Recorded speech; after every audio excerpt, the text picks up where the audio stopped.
Good morning from Fire Ranch Garage. Phil here. Today we are going to assemble the engine stand that you see here, or I guess I'm going to call it an engine stand. This one is from Harbor Freight. You'll see that here in the upcoming video, coming right after my introduction to the video. And as you can see, I've got the 542 valve that I pulled from my 2001 F-150 that you'll be seeing in an upcoming video. At the end, or maybe towards the middle, I'll include my review of this engine stand. Enjoy the video.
All right, here's my review of the Daytona 1500 pound engine stand.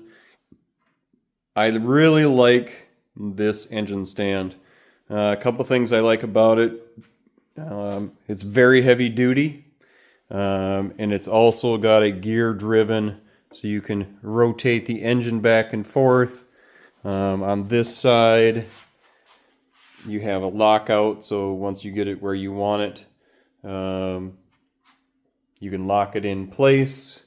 The wheels are very heavy duty and have lockers, so you can lock it down and it doesn't roll across your garage while you're working on it, which is great. My gripes with this, as you can see, I'm using a lid from a plastic container. There is no pans, oil cans, pans. So this is my existing engine stand. This one, I don't even know the name brand on it. I've had it for a while. But easy to find those oil pans here. They just don't make it for this style. I've searched Amazon, all over the internet, eBay, and there's just nothing that fits in that. So, and Harbor Freight doesn't make anything for that. The other gripe that I have with it is no included bolts with to mount your engine to the stand. So I did have to go out and purchase those separately. Maybe that is by design, but I kind of figured maybe they would have an assortment of your common bolts to use in that. So that was kind of a bad thing, but overall, I love the lift or the stand. It's working pretty well for an iron block engine on there. It's getting close to its capacity, especially when you want to start spinning it around. But we'll be seeing work on this engine coming up soon in a video. Hope you enjoyed the video of me putting this together and my review here at the end. Have a great day.